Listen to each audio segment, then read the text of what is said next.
When we look at the ummah today, by and large, we have excelled in one aspect.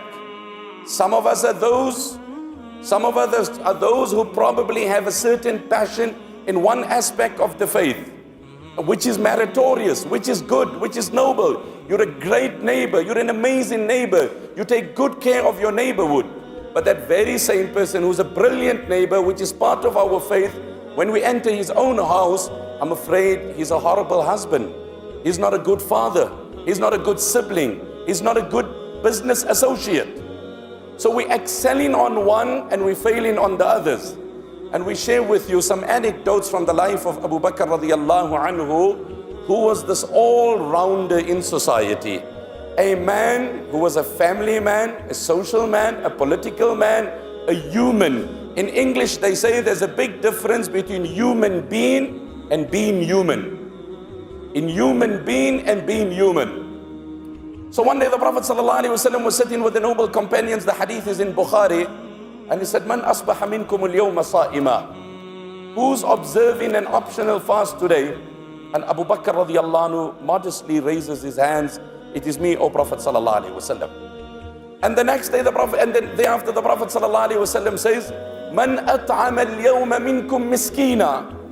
And did any one of you have some time to find a poor person and feed a poor person before coming to this gathering? And again Abu Bakr radiallahu anhu raises his hands and he says, it is me, O Prophet sallallahu alaihi wasallam. Man aada minkum marida. Did any one of you have the time to visit a sick person and visit him, encourage him, motivate him? The Prophet sallallahu alaihi wasallam has taught us so amazingly in one narration. He said, when you visit a sick person, we talk of psychology today. Look at the psychology, look at the prophetic formula.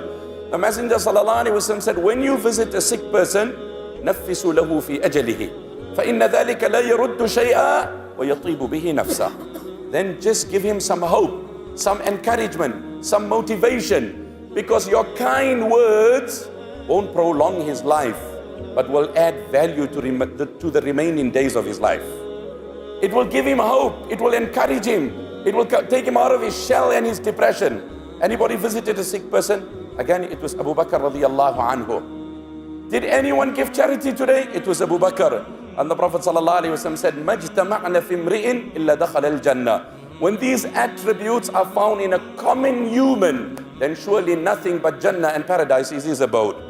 He sallallahu alaihi wasallam then said, فمن كان من أبواب الصلاة دعي من أبواب الصلاة ومن كان من أهل الصيام دعي من أبواب الريان ومن كان من أهل الزكاة دعي من باب الزكاة. If a person was particular and diligent and passionate and religious about his prayer, on the day of Qiyamah he will be ushered through the doors of prayer into Jannah. And if a man was very particular about fasting, he would be brought in through the door of fasting, Rayyan. And if a person gave charity, he will be ushered through the door of charity. And then Abu Bakr radiallahu anhu said, O Prophet sallallahu alaihi wasallam, is there any person in your ummah who will have the privilege by virtue of his goodness that he could enter through any door? And the Messenger sallallahu alaihi wasallam said, yes, and that's you, Abu Bakr. Yes, and that's you, Abu Bakr. وَأَرْجُوا أَن تَكُونَ مِنْهُمْ. And that's my message today. We need to endeavor and we need to try and toil to improve every aspect of our life.